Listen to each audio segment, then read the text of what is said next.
4대강 관련하자면 이분을 빼놓을 수가 없어요. 지난 거의 10년간 반정부 인사 취급받았죠. 네. 강에 대해서 얘기했는데 반정부 인사를 취급받고, 예. 그럼에도 불구하고 사실은 한 번도 굽힌 적이 없는 분이에요. 굉장히 박수받아 마땅한 분인데 그 존재 자체로 카톨릭 관동대 박창근 교수님 모셨습니다.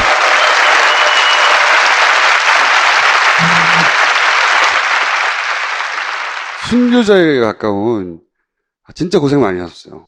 제가 진짜 7, 8년 전에 사회부 있을 때 4대강 관련된 기사를 좀 많이 썼었거든요. 그때 네.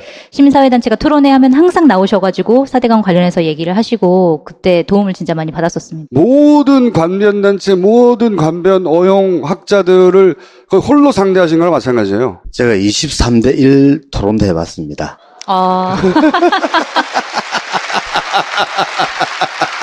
23대 1. 그러니까 제가 한마디 하면은 24분이, 23분이 예, 틀렸다고. 한마디씩 하니까. 반박을. 어. 네. 나중에는 기가 좀 질리는데 그래도 끝까지 네. 우리 쪽의 논리를 관철시켰습니다. 저는 교수님이 상 받아야 된다고 생각해요. 파파이스 상 같은 거. 저기 별로 이렇게 큰 권위가 있어 보이진 않지만. 네. 감옥에 갈 뻔했습니다. 감옥 갈 뻔 하셨겠죠. 당연히. 네. 네. 수도항공사하고 그 당시 국토부에서 고소인가요? 명예훼손으로 해가지고 네. 그 두 기관에서 고소를 하니까 경찰서를 두 군데 왔다 갔다 해야 되잖아요. 네. 되게 힘들더라고요. 그런 거는 저한테 말씀하지 마세요. 아무도 여기에 대한 보상해 주지 않았어요. 혼자 한 겁니다. 그냥 생으로 23대 1로 계속 23대 1을 이기만 했나요? 대통령하고도 맞짱 떴어야 했던 것이고 사실은. 그래서 이명박 정권 지나면 나아질 줄 알았더니 박근혜 정권에서 똑같았어요. 예. 그거 10년 동안 하신 거예요. 10년 동안. 대단한 박수를 받아 마땅한 분이고 제가 보기에는 4대강 예, 박수 주세요. 고맙습니다. 못지않게 18대 국회의원을 지내면서 4대강 저격수 예, 하면 이분입니다. 김진애 박사님 모시겠습니다.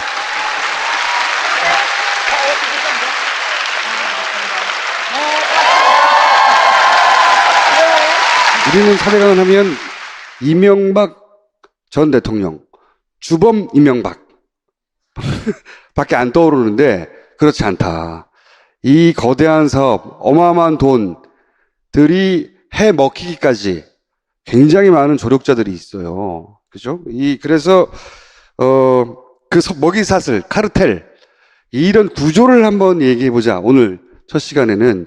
게다가 이 얘기를 꼭 해야 되는 이유가 뭐냐면, 4대강을 이제 그 문제를 파헤쳐 보겠다고 하는 정권이 등장했는데 드디어 10년 만에. 네. 이 정권이 그 일을 하려면 그 일을 도와줘야 될 사람들, 도와줘야 될 자리에 그 사람들이 있다는 거예요. 네, 바로 그 문제 때문에 제가 기억나기로 5월 17일 날 예. 라디오 인터뷰를 할 때 문 대통령께서 수문을 열어라 하더라도 예. 공무원들이 요리조리 꼼수를 부리면서 그렇죠. 장난칠 수문을 안 열 것이다. 예. 그 지금 이제 5월 22일 날 그래서 문재인 그 청와대에서 발표했지 않습니까?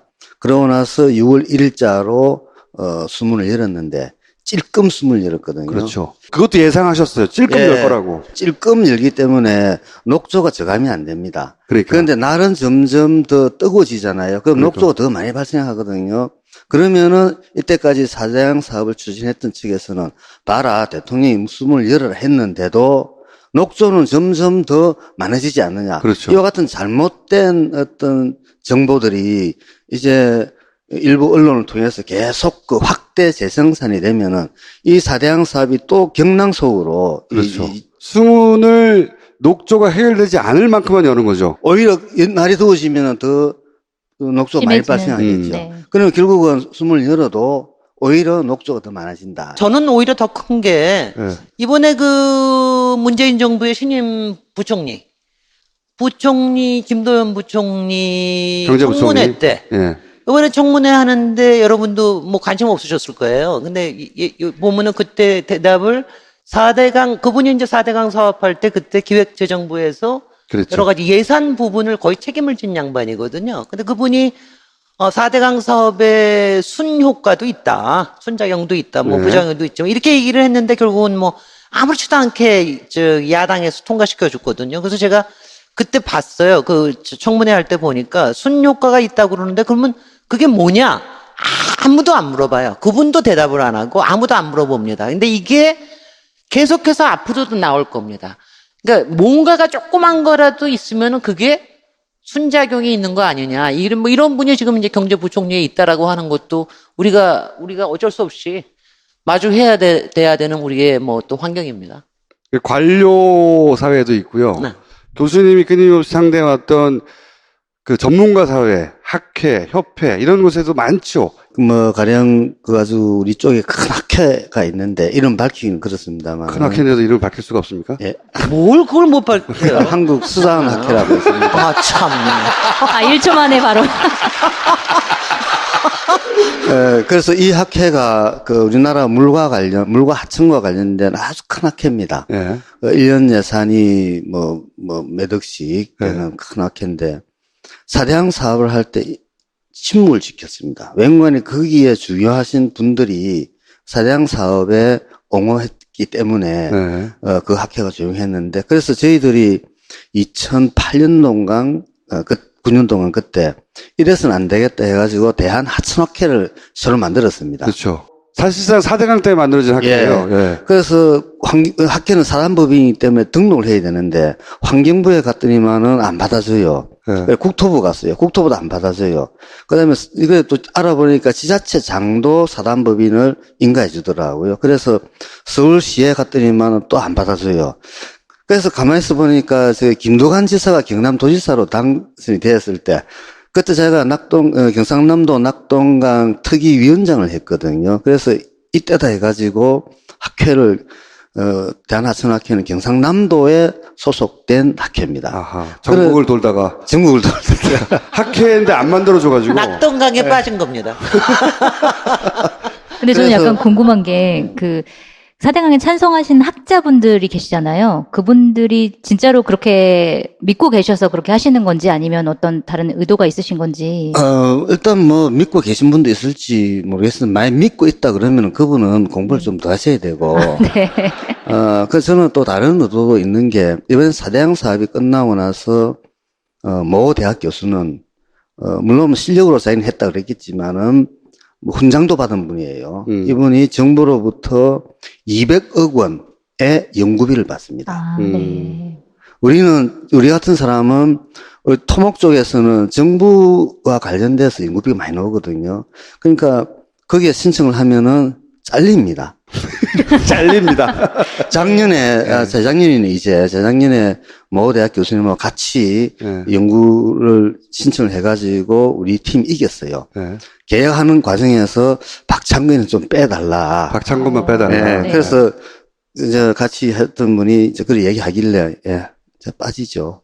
그래가지고 또 못했습니다. 이렇게 사신 분이에요. 우리 사회에 기존의 그 잘못된 관행들이 층층이 쌓여가 있는데 이것을 해결하기가 만만치 않다. 그래서 제가 5월 22일 날 청와대에서 발표하기 전에 엄청난 저항들이 있을 것이다. 지금도 엄청난 저항들이 물밑에서 흐르고 있죠. 움직이고 있습니다. 이것을 앞으로 문재인 대통령께서 성공을 하려고 그러면 적폐청산을 해야 되는데 이 4대강 사업이 아주 대표적인 것 중에 하나지 않습니까? 근데 우리 쪽에는 인력이 너무 없습니다. 사람이.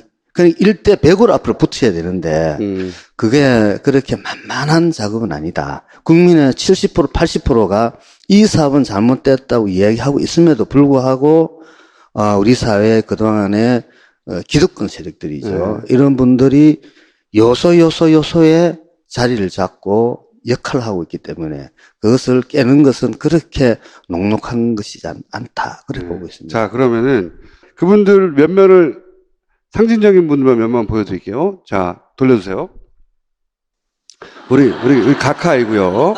각하는 뭐 4대강에 대해서 너무나 많은 얘기를 했죠. 쭉쭉 넘겨주세요. 왜 태국 4대강 사업 있잖아요. 예, 태국 물사업 관련해서. 물사업 하는 거, 그거 반대하는 사람, 시민단체는 예. 이거 뭐 거의 반역자다, 뭐 이런 식으로 그렇죠. 그런 얘기 한 적이 했었죠. 있어요. 왜냐하면 한국 NGO가 4대강 사업 이거 하면 태국에서 하면 안 된다고, 물 죽이는 거라고. 그런데 바로 며칠 전에 완전히 결론이 난 게 태국에서 수자원공사가 한 400억 정도 거기서 손해를 봤습니다. 그래서 완전히 이제 손 떼게 생긴 접는 거죠. 것으로 태국에서는. 그럼요. 예. 네. 자, 다음 넘겨주세요. 노본 물고기 나오고, 예. 로봇 물고기 진짜 되게 노본 웃겼던 것 같아요. 물고기가 이제 너무 크기가 너무 커서 물고기가 놀라기 때문에 크기를 줄여야 한다. 예. 근데 실제 로봇 물고기가 돌아다녔나요? 물고기가 그 실험을 했는데 결국은 현장 배치를 했습니다만은 무용지물로 판명이 나고 또 일부 무용지물이겠죠. 연구원들이 또 이용했던 그런 돈도 많이 것까지. 해먹었고. 예. 예. 그러니까 결국은 그때 한 7, 80억 정도 예. 연구비가 투입됐는데 결국은 성과는 하나도 없이 그냥 그때 이명박 대통령이 기억나실 겁니다. 갑자기 토론하다 화면에서 물고기가 확 나타나면서 로봇 같은 로봇이 나타나면서 확 퍼지면서 이랬잖아요. 네. 그때 깜짝 놀랐을 거예요. 그래서 저희들이 바로 인터넷 검색에 들어가가지고 저것은 불가능하다. 바로 그 다음날 저희들이 또 논평을 한 기억이 납니다. 자, 그럼 하여튼 너무 말이 많아요. 쭉쭉. 뭐, 그리고 나서 이제 강만수, 관료 쪽의 공범, 네, 대표적인 인물이라고 할 수 있죠. 경제부총리. 4대강 사업은 강변 개발해가지고, 예. 그러니까 이것을 물 혹은 환경의 문제가 아니라 부동산 개발로 바라봤어요. 그때. 그 관련 발언들 되게 많이 하죠. 그래서 강변 쪽에다가 위락시설 지어가지고, 말하자면 음식점 짓고 그래가지고 그 돈으로, 수자원공사가 졌던 빚들을 갚을 수 있다. 뭐 이런 식의 논리. 이명박 대통령이 거기 강변에서 막 자전거 타고 그러지 않으셨나요? 근데 그렇게 해가지고 이른바 친수개발법이라는 걸 이제 하나 만들었는데 국회에서 완전히 어거지를 써가지고 하나 만들었는데 유일하게 하나를 한 게 에코 델타 시티라고 부산에 지금 하고 있는 거예요. 근데 시작은 몇 년 전에 했는데 전혀 앞으로 이익이 날 수 있는 가능성이 없습니다. 그러니까 그게 수자원공사의 8조를 커버하기 위해서 개발을 한다라고 그랬는데 수자원공사가 연간 한 1,500 정도밖에 이익이 안 나는 회사거든요. 그 정도를 8조를 메우려면 여의도 한 10개 정도 개발해야 나올까 말까 하는 겁니다. 그러니까 말도 안 되는 얘기죠. 수자원공사 돈을 끌어다 썼단 말이죠.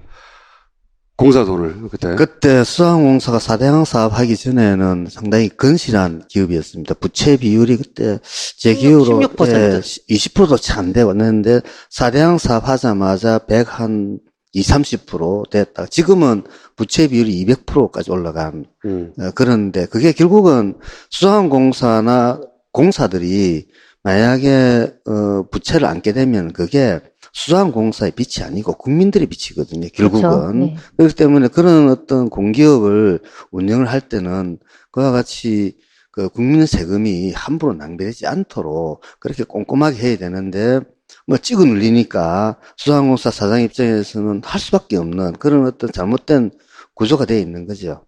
뭐 많습니다. 얘기가 엄청나게. 지금도 기억이 안 나실 것 같은 빠른 속도로 지나보려고 있는데, 유람선 얘기도 많이 합니다.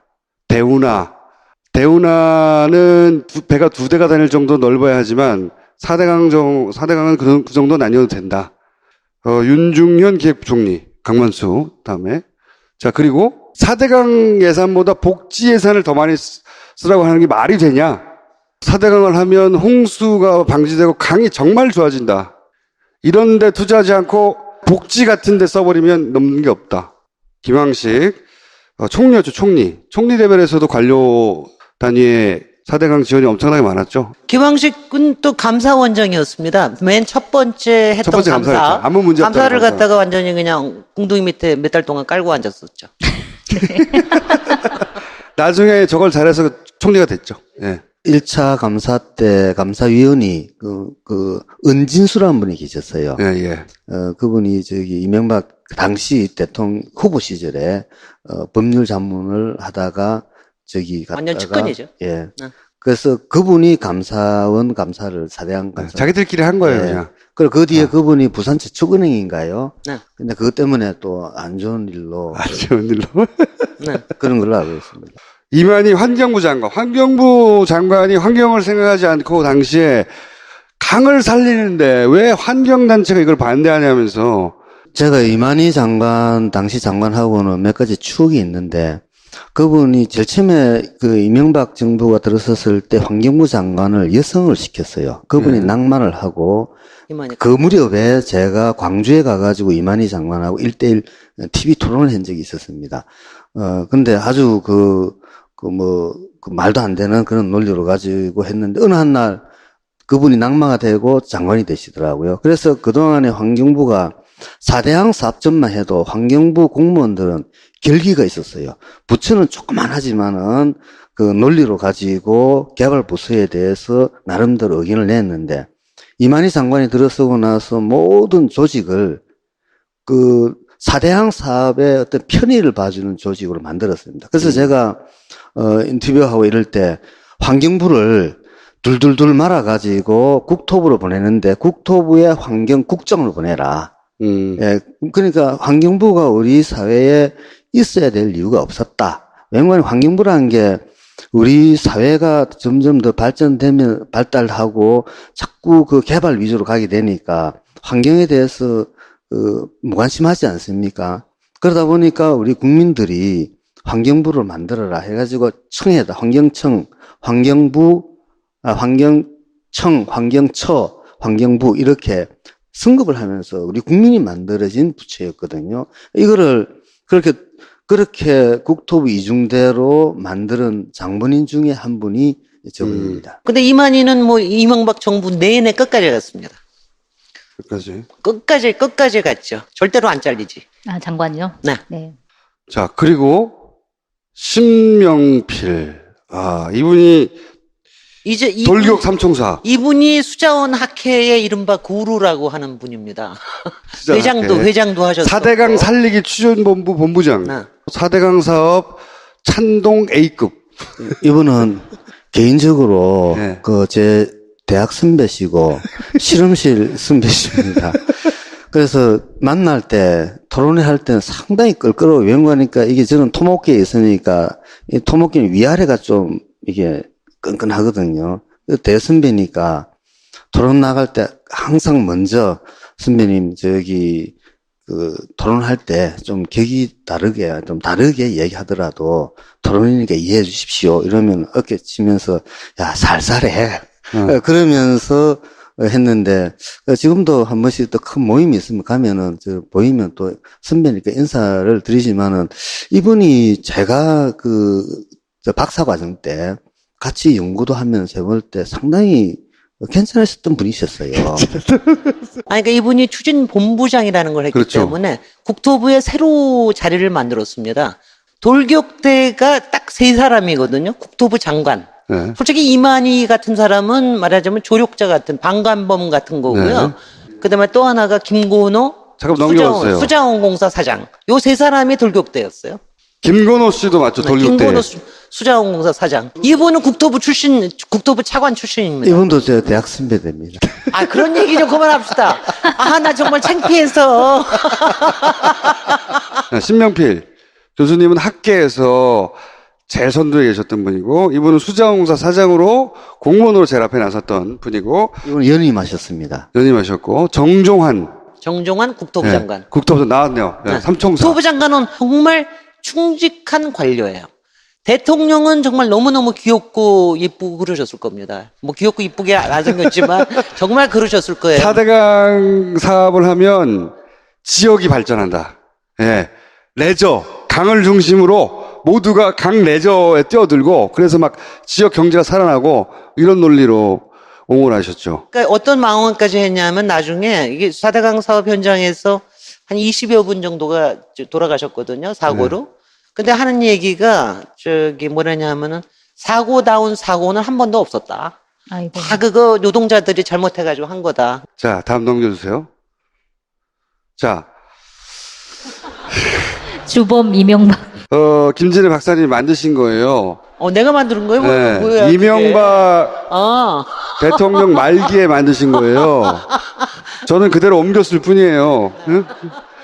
근데 이거를 보시면, 주범 이명박, 그 다음에 거짓 측근. 돌격 친위, 그 다음에 거사 측근, 거진 줄. 담합 건설사, 돌격 친이는 이제 친이 정치인들 중에 사대강에 앞장섰던 사람들. 그렇게 좋아하시는 정두원 의원 같은 사람들.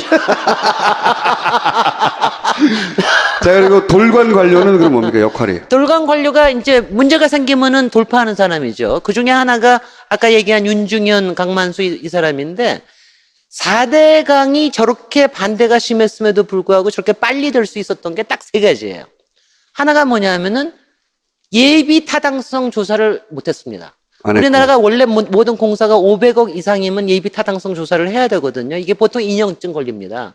근데 이거를 못하게 국가재정법의 한 문구를 바꾼 게 기획재정부에서 한 일이에요. 그게 어떻게 뭐냐 하면은 바꿨어요? 재예방 사업인 경우에는 예타를 면제할 수 있다. 사대강을 재예방 그렇기 사업으로. 때문에 22조 중에서 실제로 예비 타당성 조사를 한 거에 10%가 안 돼요. 채 안 돼요. 문구 하나 고쳐가지고. 문구 하나 고쳐. 근데 그거는 문구가 국회에서 고친 게 아니라 시행령에 고쳤거든요. 그걸 이제 총리 주재의 국무회의에서 관료들 모여가지고 한 거죠. 그걸 이제 그걸 돌파해 준 게 당시에 한승수 총리, 그리고 이제 아까 윤중현, 이런 사람입니다. 그러니까 이거 하고. 그다음에 또 하나가 수자원공사에 8조를 맡겨가지고서는 공사를 하게 한 겁니다.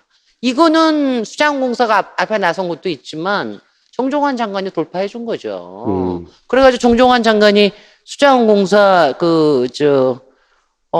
수자원공사의 8조를 니네들이 채권을 발행해가지고 하는 대신에 나중에 이자나 이런 거는 우리가 처리해주고 만약 공사 끝나고 나서도 문제가 있으면은 뭔가 지원해주겠다. 이거를 국무조정회의에서 이걸 하게 만듭니다. 국가경제.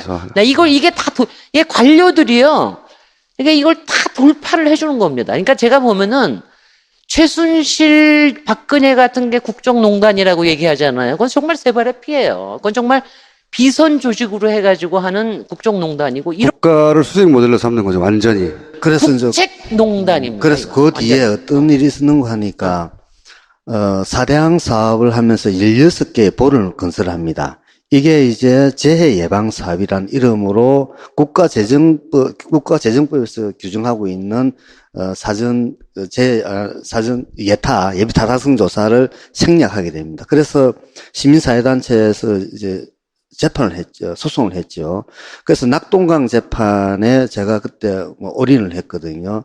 그래서 사대강에 설치되어져 있는 본은 홍수 위험을 증가시키는 구조물이지 홍수 위험을 저감시키지 않는 구조물 아니다라는 것을 네. 저희들이 그 재판장에서 저희들이 그 설명을 해가지고 논리로 가지고 우리가 이겼습니다. 네. 그때 박수!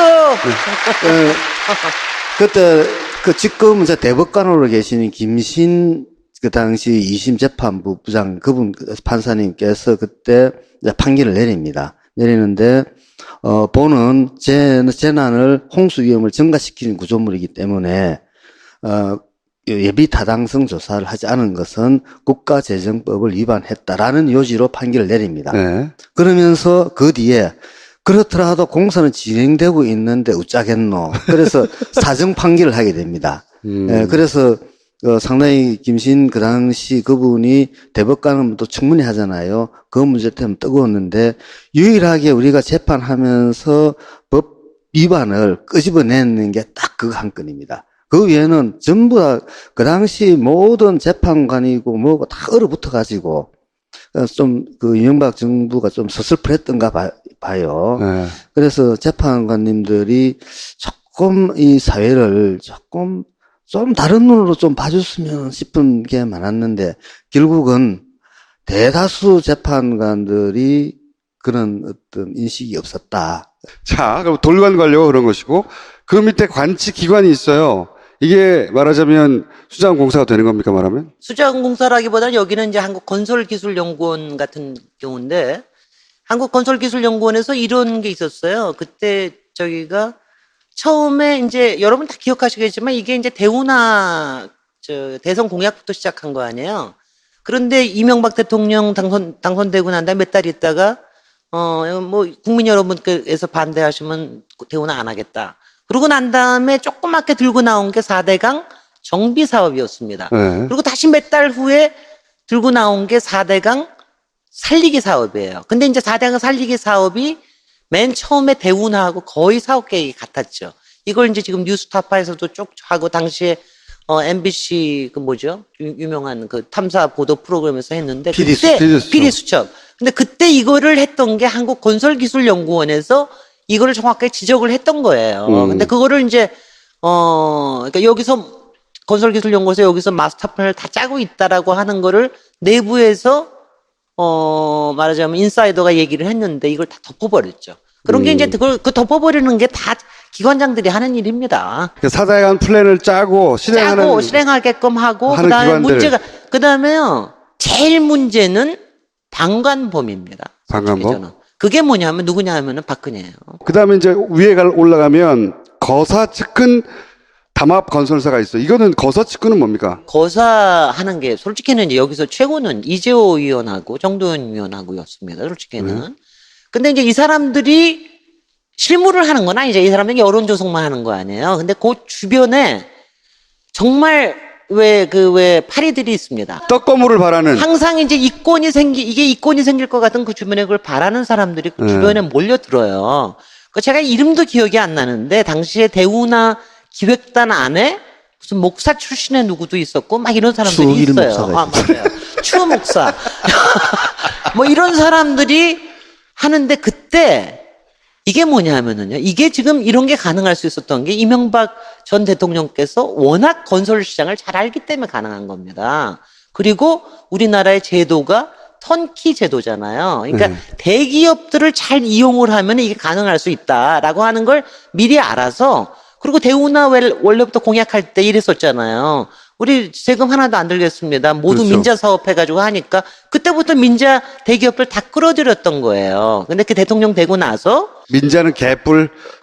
민자는 개뿔 정말 세금 퍽퍽 썼죠. 세금 22조 들여가지고 그러니까 그렇게 돈이 커지니까 그 대기업들을 왜냐하면 대기업들이 혼자서 가만히 손들고 하지 않습니다. 굉장히 안전 보장이나 이런 걸 해서 그거를 거사해주는 측근들이 분명히 있었을 겁니다. 그 사람들은 정치인들은 아니죠. 떡거물 체이서들. 네. 근데 지금 그 4대강 사업 시작할 무렵에 어떻게 되는지에 대해서는 우리 사회가 아직 놓치고 있는 부분이 하나 있습니다. 처음에 그 이명박 전 대통령이 그 한반도 대운하를 하면은 모래를 팔아가지고 8조 원을 만들기 때문에 그런다고 했죠. 국민의 돈 한 푼도 안 든다. 그렇죠. 그래서 그것을 건설사들이 이제 붙어가지고 이게 계산을 해보니까 이건 택도 없거든요. 네. 13조로 갑자기 8조가 올라가면서 이게 국가 재정 사업으로 바뀌어 버립니다. 그렇죠. 그러다가 또 이 쫌딱 하다가 이게 22조 원으로 바뀌게 됩니다. 그렇죠. 그런데 숨어 있는 돈은 한 10조 이상 더 되죠. 또 추가로 들어가는 것들이. 그러니까 이게 그 엄청난 어떤 그 과정을 본다 그러면은 왜 그렇게 뭐 민자 사업 그러니까 사업이 되니까 와서 우리 고속도로 보면 민자 고속도로 많지 않습니까? 똑같은 거였거든요. 그런데 그것이 갑자기 바뀌면서 국가 재정이 이제 투입되는 사업이 되면서 그런 어떤 그 비하인드 스토리도 밝히게 되고, 그리고 아까 건설기술연구원을 말씀하셨는데, 그 우리나라 최고, 저도 그 2년 옛날에 근무하다가 학교로 갔는데, 그 마스터 플랜을 만들었던 친구가, 제 술 친구였었어요. 4대강 마스터 왜 플랜. 이렇게 친구 선배들 게 많아요. 학교 선배, 후배, 친구. 제가 그쪽에 있으니까요. 그래서 그 친구가 상당히 술 마시면은 잘 통하고, 그리고 생각도 건전했었어요. 우리나라의 하천은.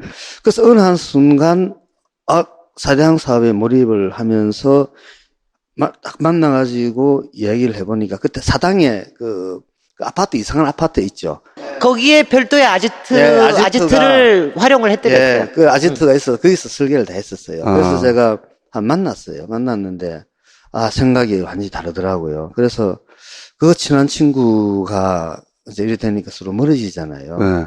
그래서 지금 그 친구는 이제 건설기술연구원을 이제 그만두고 개인 회사를 하고 있는데 참, 그러니까, 제가 기술자들, 이 학자들 일부 변명하는 것도 있지만은 말 그대로 이게 어떤 큰 권력이 휘몰아치는 바람에 의해서 휩쓸려가는 학자들도 있더라. 물론 우리가 뭐 용서할 수는 없지만은 그래도 그런 그러니까 이 것들 개인 이득을 바라고 하는 사람도 있지만 예. 이것이 국가적 트렌드구나 하고 예. 휩쓸려가는 사람들도 있었다. 아니 그냥 그거 하면서요 제조사나 한다 이렇게 생각하는 사람도 있을 겁니다. 저는 그럴 거라고 생각을 해요. 왜냐하면 이제 이게 워낙 대통령의 확신이 컸고 그리고 솔직히 제가 국토부 편을 조금 들어주자면 국토부 안에서는 신중론도 상당히 있었어요. 그러니까 이거를 이렇게 한꺼번에 하는 거고 갑자기 돈 하나도 안 들이고 한다고 그랬는데 이걸 다시 이렇게 재정사업으로 하는 게 문제가 있지 않느냐. 그래서 내부에서 대안도 좀 가지고 있었습니다. 근데 청와대에 가서 말을 못 하는 거예요. 청와대에만 가서 조금 얘기를 하면은 그냥 뭐가 좀 날아가는 거지 뭐. 그러니까 말을 못 해요. 그러니까 이렇게 되면 모든 관료에 관련된 사람들은 다 순치될 수밖에 없습니다. 그냥 따라갈 수밖에 없어요. 끝에 동조 방조 언론 동조 방조 언론. 오른쪽 끝에 한겨레는 어떠셨나요? 한겨레는 굉장히 많이 썼습니다. 4대강 반대 기사를. 네. 비판 언론 하셨습니다. 한겨레는 기억이 나는 네. 게 그때 김희택 네, 이미택 기자요. 김희택 기자님 김희택. 네. 그분이 이제 4대강 TF를 만드셔가지고 일주일에 한 번씩 저를 불러가지고 기자분들하고 네. 한두 달 동안 특집한다고 했는데 되게 힘들었습니다. 근데 말이죠. 제가 사실은 지금도 잘 모르겠는 게 이게 참- 조중동을 의미하는 네네. 겁니까? 제가 그렇죠. 주류 언론을 얘기하는 거죠. 근데 제가 정말로 참 이해가 안 되는 게 여러분들은 또 제가 이걸 얘기하면 또 사꾸라다 이런 얘기 하실지 모르지만 제가 조선하고 중앙일보 같은 경우가 사실은 팩트를 발견하고 이러는 데는 굉장히 놀라운 기량을 가진 기자들이 많아요. 그런데 그래서 이 사람들은 조금만 더 들어가면은 정말 한 걸음 더 들어가면 굉장히 잘할 수 있는 사람들, 판단도 되고. 그런데 제가 청계천 할 때까지만 하더라도 이명박 시장을 옹호해 준 거는 그거는 조금 의견이 나랑 다를 수도 있다 뭐 이럴 수가 있는데 4대강 사업 같은 경우에는 정말 말도 안 되는 반론들, 그러니까 반론들이 너무나 탄탄한 논리로 얘기를 했기 때문에 그럼에도 불구하고 어쩜 이렇게 안 써줄 수가 있느냐. 정말 그럴 수는 없습니다. 왜냐하면 제가 정말 저거 하면은 제가 국회의원이 2009년 말에 돼가지고 제가 1년 동안 제가 그 브리핑룸에 가가지고 한 것만 100번 이상 되고 맨날 이 보도 들고 가가지고 4대강 얘기 많이 이렇게 하나 하셨어요, 4대강. 하잖아요. 맨날 조금만 언론에 한겨레에서 실어주고 앞에도 조금만 언론 한겨레. 아니야 조금 전에 한겨레에서는 일면에도 갔지만 나머지는 다 조금만 언론에서만 나오고요. 제가 조중동 앞에 실려본 적이 거의 없습니다. 아무리 팩트를 얘기해도 아무리 큰 팩트를 문제점을 얘기하고 지적해도. 그리고 엄청난 팩트가 저걸 얘기하고 국정감사에서 얘기하고 그래도 안 나와요. 조중동에서는 지금도 여러분들 다 그래서 알지만 근데 제가 정말 이해가 안 되는 게 제가 정치적으로 그러는 거는 제가 이해를 한다는 게 아니라 하여튼 이해는 되는 대목인데 이거는 기술적인 거고 환경에 관련된 거고 국토에 관련된 거고 우리 환경의 오염에 관련된 건데 어떻게 이럴 수가 있냐. 제가 그때 기자들 만나 니네들 어떻게 이럴 수가 있냐 그런 소리를 했었어요. 그럼 뭐라든가요? 조선일보 기자들은 피합니다. 피해요? 피합니다. 왜냐하면은요. 괴로우니까. 일선에 있는 기자들은 알아요. 근데 데스크에 가서 잘리는 거니까. 하도 하다 보니까 이제 언론에 대해서 그렇구나 이제 아는데 이렇게 그 조중동 중에 한 신문사가 조중동 중에 한 신문사를 해봐야 예, 셋 중에 하나인데 그냥 말씀하세요. 조선일보를 기록하고 있는데 항상 바로바로 말씀하세요. 거기에 이제 전문가 인터뷰 해가지고 나와요. 네. 근데 우리 쪽에서는 전문가가 10손가락도 안 됩니다. 전국에 다 뒤져봐야 딱 서너 명. 네, 5명 정도 안쪽에. 예, 전문가 이제 물쪽 전문가만. 네. 그래서 전문가 인터뷰를 하면은 이제 반대쪽에는 수백 명, 수천 명이 있는 거죠. 수천 명이고. 그러면은 이제 우리는 N분의 1이 되니까, 네. 예를 들어 10명 인터뷰했다 그러면 우리는 1명 내지 2명 가잖아요. 그렇죠. 그러면은 우리 의견이 소수 의견이 되어버립니다. 그럼요. 그러니까 국민의 80%는 예를 들어서 10명 인터뷰했다 그러면은 80%는 이 4대강에 대해서 찬성을 하고, 싸가지 없는 교수 둘은 반대한다. 좌파라고 이제 보통 그렇게 예. 해버리죠. 그리고 그렇게 돼버리니까 어느 한날 그 신문을 딱 읽고 제가 인터뷰를 해야 될까? 어차피 9대1로 취급될 텐데. 예, 어차피 9대1 아니면은 네. 8대2인데, 할까 말까 이제 이러다가, 그래도, 각 신문사마다 그래도 같이 만나가지고 술을 마시보면 건전해요. 그럼요. 근데, 근데 못 근데 올라가요. 이게- 그 사람들도 목이 걸려 있는 거죠. 예, 조선도 그렇고, 중앙도 그렇고, 기자분들이 딱 만나가서 얘기해보면 상당히 건전해요. 그리고 합리적이에요. 그러니까, 굉장히 합리적이에요. 팩트를 그대로 팩트로 받아들이는 분인데, 이상하게 이게, 신문만 보면 이게, 이렇게 가는데, 그래서, 이게 언론이구나. 그래서 상당히, 언론을 모르는데 많이 배웠습니다. 박근혜가 있습니다. 친묵 박근혜. 침묵. 네, 친묵 박근혜. 아니 근데 이명박 대통령이 또 하나 하려고 했던 일이 세종시를 무산시키는 거였습니다. 행정중심 복합도시를 없애고 거기를 과학 도시로 만든다고 하는 게 이명박 대통령의 큰 플랜 중에 하나였거든요. 그건 무산시킨 사람이 누구죠? 박근혜입니다. 박근혜가 반대했기 때문에 될 수 있었던 거예요. 그러니까 당시에는 한나라당 안에서의 야당 역할을 정치 세력을 가지고 할 수 있는 사람이 박근혜밖에 없습니다. 근데 박근혜가 이렇게 반대를 했는데, 근데 박근혜가 의원 시절에 4대강 사업에 대해서 한마디를 안 했습니다. 후보 시절에는 그거 가지고 계속 싸웠죠. 후보 때는 당연히 그때 대우 경선할 나가지고 때는? 뭐 네. 사기고 뭐 이렇다 이렇게 얘기를 했는데, 근데 제가 이제 여기에다 굉장히 착안을 해. 제가 한 이제 그 달성구시잖아요. 그 지역구가. 그랬더니 갔더니 거기가 달성보를 만듭니다. 근데 거기 가서 현장에 제가 갔더니 박근혜 의원이 한 번도 안 오셨다는 거예요, 여기에. 내가 이거 분명히 속으로 반대하는 건 맞구나. 그래서 박근혜 의원한테 제가 굉장히 많이 여러 좀 찝적댔습니다. 제가 이명박 대통령 시절에 뭘 좀 반대해 달라. 네, 4대강 반대 좀 도와달라. 조금이라도 좀 뭐 좀 하게 해달라. 꼼짝안합니다. 근데 더 이상은 대통령이 된다면은 잡을 힘을 가졌는데도 그게 이상한 거예요. 그건 더 이상합니다. 1차 2011년도 1월 달에 이명박 정부 시절에 감사원 은진수 씨가 해가지고, 봐주기 감사를 했잖아요. 2013년 1월, 그때는 박근혜 대통령 당선자 시절이거든요. 힘이 제일 셀 때지 않습니까? 그때 감사원은 대통령 직속이고, 그때 감사 결과를 보면은 4대강 사업은 총체적 부실 사업이다. 감사 결과 그렇게 나왔어요. 그래서 때려잡을 줄 알았지. 네. 그리고 2013년 고해 7월 달에 4대강 사업을 하기 위해서 대형 건설사들이 담합을 했다. 그리고 4대강 사업은 한반도 대운하를 염두에 둔 사업이다. 이렇게 발표를 합니다. 그러자 그 당시 홍보수석이었죠. 이정현, 지금 현 국회의원이지 않습니까? 이분이 그때 어떤 논평을 냈는가 하니까, 만약에 그렇다면은, 그러니까 4대강 사업은 운하를 염두에 둔 사업이었다면은 국민을 속인 것이다. 라고 발표를 합니다. 그때 제가 논평은, 그러면 4대강 사업은 22조 원의 국민 세금이 들어간 대국민 사기극이다. 라고 지금 그렇게 논평을 했거든요. 박근혜 정권 초기에 4대강을 때려잡는구나 했었어요. 그리고 난 다음에 조사평가위원회라는 걸 하나 만들었습니다. 총리실에. 그래가지고 한 1년 반 정도를 역할을 했어요. 그래서 그때 이제 뭐 보해 안전 문제라든가 여기 수질 문제라든가 이런 거를 해서 또 한 1년 반 뒤에 발표를 했는데, 거기서도 문제가 있다라고 나왔는데 발표하고 끝이에요. 졸라게 신기해요. 대통령도 아무 말도 안 하고 청와대도 얘기 안 하고 국회에서도 가만히 있어. 뭐 이런 국회가 다 있어 도대체. 왜냐하면 너무 제가 19대 국회에서 이상한 거는, 국회에서는 그런 게 있으면 그 다음에 조치에 대해서 얘기를 해야 되잖아요. 아무 얘기가 없어요. 왜 그랬을까? 학계에서는 어땠습니까?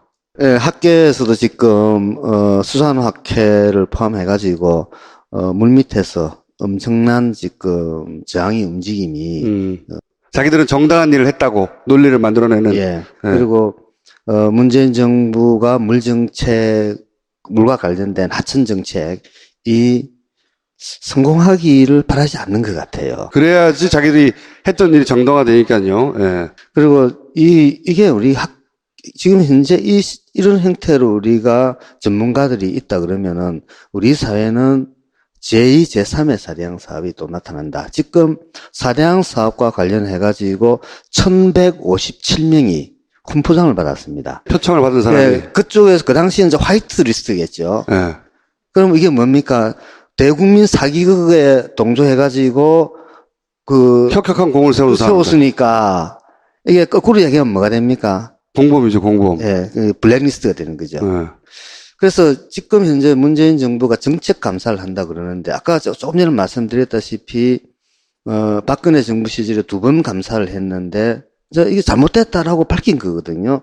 밝혔는데 문재인 정부가 들어서서 정책 감사인데 그 핵심을 보면은 도대체 국민을 속이는 사업에 22조 원의 예산으로 어떻게 국가 조직 전체가 일사불란하게 그 일을 할 수 있는 시스템인가? 그걸 밝혀보자는 예, 거죠. 그리고 또 하나는 우리나라 기관마다 견제 기능들이 있거든요. 견제 기능. 예, 기획예산처에서 예산 견제하죠. 환경부는 나름대로 환경력 평가하고 이런 어떤 견제하는 시스템이 있는데 이 시스템이 완전히 무너져 버렸습니다. 예.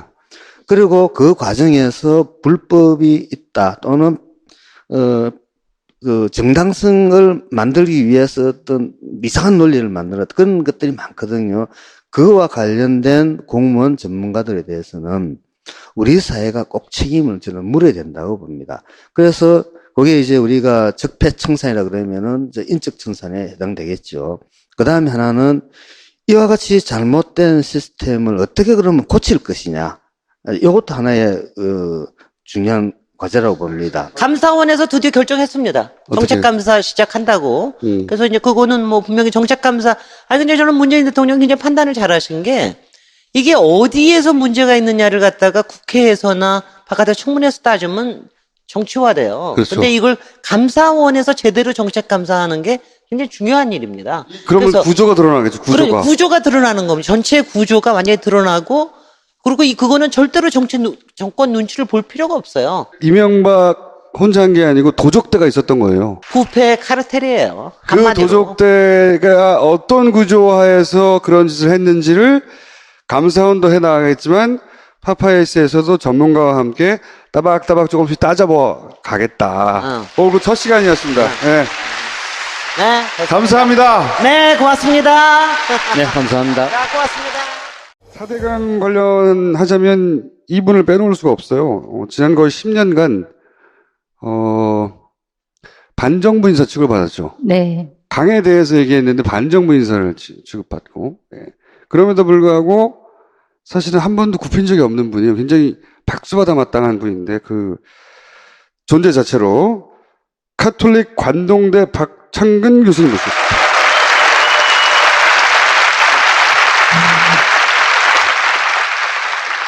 순교자에 가까운 진짜 고생 많이 하셨어요. 제가 진짜 7, 8년 전에 사회부 있을 때 4대강 관련된 기사를 좀 많이 썼었거든요. 그때 네. 시민사회단체가 토론회 하면 항상 나오셔가지고 4대강 관련해서 얘기를 하시고 그때 도움을 진짜 많이 받았었습니다. 모든 관변단체, 모든 관변 어용 학자들을 거의 홀로 상대하신 거랑 마찬가지예요. 제가 23대 1 토론도 해봤습니다.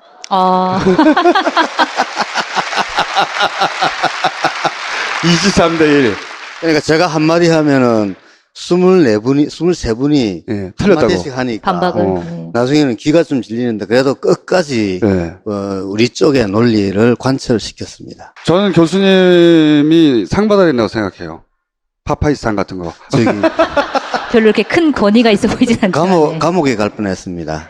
감옥 갈 뻔 하셨겠죠. 당연히. 네. 수도항공사하고 그 당시 국토부에서 고소인가요? 명예훼손으로 해가지고 네. 그 두 기관에서 고소를 하니까 경찰서를 2군데 왔다 갔다 해야 되잖아요. 네. 되게 힘들더라고요. 그런 거는 저한테 말씀하지 마세요. 아무도 여기에 대한 보상해 주지 않았어요. 혼자 한 겁니다. 그냥 생으로 23대 1로 계속 23대 1을 이기만 했나요? 대통령하고도 맞짱 떴어야 했던 것이고 사실은. 그래서 이명박 정권 지나면 나아질 줄 알았더니 박근혜 정권에서 똑같았어요. 예. 그 10년 동안 하신 거예요. 10년 동안. 대단한 박수를 받아 마땅한 분이고 제가 보기에는 4대강 박수 주세요. 고맙습니다. 못지않게 18대 국회의원을 지내면서 4대강 저격수 하면 이분입니다. 김진애 박사님 모시겠습니다.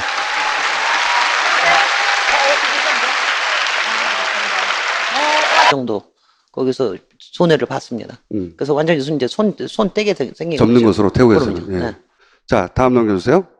노본 물고기 나오고, 예. 로봇 물고기 진짜 되게 노본 웃겼던 것 같아요. 물고기가 이제 크기가 너무 커서 물고기가 놀라기 때문에 크기를 줄여야 한다. 예. 근데 실제 로봇 물고기가 돌아다녔나요? 물고기가 그 실험을 했는데 결국은 현장 배치를 했습니다만은 무용지물로 판명이 나고 또 일부 모르겠죠. 연구원들이 또 이용했던 그런 돈도 많이 것까지. 해먹었고. 예. 예. 그러니까 결국은 그때 한 7, 80억 정도 예. 연구비가 투입됐는데 결국은 성과는 하나도 없이 그냥 그때 이명박 대통령이 기억나실 겁니다. 갑자기 토론하다 화면에서 물고기가 확 나타나면서 로봇 같은 로봇이 나타나면서 확 퍼지면서 이랬잖아요. 네. 그때 깜짝 놀랐을 거예요. 그래서 저희들이 바로 인터넷 검색에 들어가 가지고 저것은 불가능하다. 바로 그 다음날 저희들이 또 논평을 한 기억이 납니다. 자, 그럼 하여튼 너무 말이 많아요. 쭉쭉. 그리고 나서 이제 강만수. 관료 쪽의 공범, 네, 대표적인 인물이라고 할 수 있죠. 경제부총리. 4대강 사업은 강변 개발해가지고, 예. 그러니까 이것을 물 혹은 환경의 문제가 아니라 부동산 개발로 바라봤어요. 그때. 그 관련 발언들 되게 많이 하죠. 그래서 강변 쪽에다가 위락시설 지어가지고, 말하자면 음식점 짓고 그래가지고 그 돈으로, 수자원공사가 졌던 빚들을 갚을 수 있다, 뭐 이런 식의 논리. 이명박 대통령이 거기 강변에서 막 자전거 타고 그러지 않으셨나요? 근데 그렇게 해가지고 이른바 친수개발법이라는 걸 이제 하나 만들었는데 국회에서 완전히 어거지를 써가지고 하나 만들었는데 유일하게 하나를 한 게 에코 델타 시티라고 부산에 지금 하고 있는 거예요. 근데 시작은 몇 년 전에 했는데 전혀 앞으로 이익이 날 수 있는 가능성이 없습니다. 그러니까 그게 수자원공사의 8조를 커버하기 위해서 개발을 한다라고 그랬는데 수자원공사가 연간 한 1,500 정도밖에 이익이 안 나는 회사거든요. 그 정도를 8조를 메우려면 여의도 한 10개 정도 개발해야 나올까 말까 하는 겁니다. 그러니까 말도 안 되는 얘기죠. 수자원공사 돈을 끌어다 썼단 말이죠. 공사 돈을, 그때. 그때 수자원공사가 4대강 사업 그래서 저는 또 다른 의도도 있는 게 이번 4대강 사업이 끝나고 나서 모 대학 교수는 물론 실력으로 자기는 했다 그랬겠지만은 훈장도 받은 분이에요. 이분이 정부로부터 200억 원의 연구비를 받습니다. 아, 네. 우리 같은 사람은 토목 쪽에서는 정부와 관련돼서 연구비가 많이 나오거든요. 그러니까 거기에 신청을 하면은 잘립니다. 잘립니다. 재작년에 모 대학 교수님하고 같이 연구를 신청을 해가지고 우리 팀 이겼어요. 네. 계약하는 과정에서 박창근은 좀 빼달라. 박창근만 빼달라. 네. 그래서 이제 같이 했던 분이 이제 그걸 얘기하길래 빠지죠.